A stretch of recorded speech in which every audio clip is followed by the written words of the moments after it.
Now Naboth the Jezreelite had a vineyard in Jezreel beside the palace of Ahab king of Samaria. And after this Ahab said to Naboth, "Give me your vineyard, that I may have it for a vegetable garden, because it is near my house, and I will give you a better vineyard for it, or if it seems good to you, I will give you its value in money." But Naboth said to Ahab, "The Lord forbid that I should give you the inheritance of my fathers." And Ahab went into his house vexed and sullen because of what Naboth the Jezreelite had said to him, for he had said, "I will not give you the inheritance of my fathers." And he lay down on his bed and turned away his face, and would eat no food. But Jezebel his wife came to him and said to him, "Why is your spirit so vexed that you eat no food?"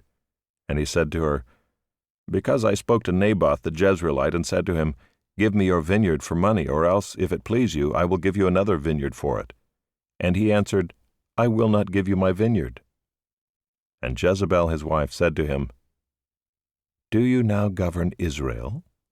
Arise and eat bread, and let your heart be cheerful. I will give you the vineyard of Naboth the Jezreelite.' So she wrote letters in Ahab's name and sealed them with his seal, and she sent the letters to the elders and the leaders who lived with Naboth in his city. And she wrote in the letters, 'Proclaim a fast, and set Naboth at the head of the people.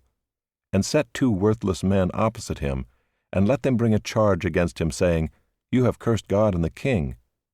Then take him out and stone him to death.' And the men of his city, the elders and the leaders who lived in his city, did as Jezebel had sent word to them. As it was written in the letters that she had sent to them, they proclaimed a fast and set Naboth at the head of the people. And the 2 worthless men came in and sat opposite him, and the worthless men brought a charge against Naboth in the presence of the people, saying, 'Naboth cursed God and the king.' So they took him outside the city and stoned him to death with stones. Then they sent to Jezebel, saying, 'Naboth has been stoned, he is dead.'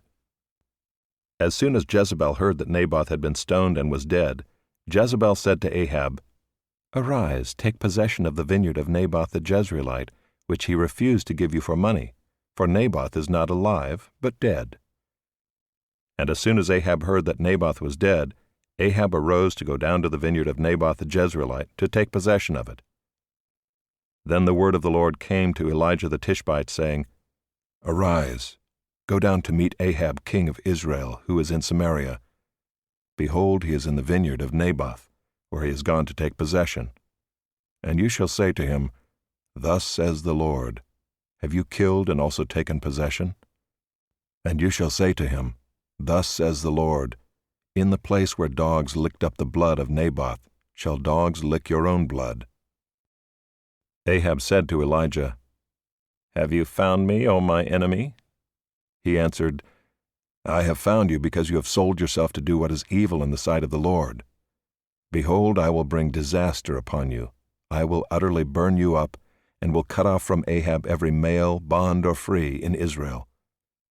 And I will make your house like the house of Jeroboam the son of Nebat, and like the house of Baasha the son of Ahijah, for the anger to which you have provoked me, and because you have made Israel to sin."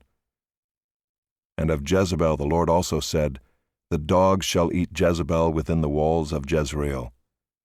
Anyone belonging to Ahab who dies in the city the dogs shall eat, and any one of his who dies in the open country the birds of the heavens shall eat."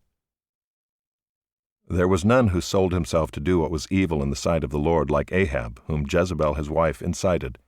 He acted very abominably in going after idols, as the Amorites had done, whom the Lord cast out before the people of Israel. And when Ahab heard those words, he tore his clothes and put sackcloth on his flesh, and fasted, and lay in sackcloth, and went about dejectedly. And the word of the Lord came to Elijah the Tishbite, saying, "Have you seen how Ahab has humbled himself before me? Because he has humbled himself before me, I will not bring the disaster in his days, but in his son's days I will bring the disaster upon his house."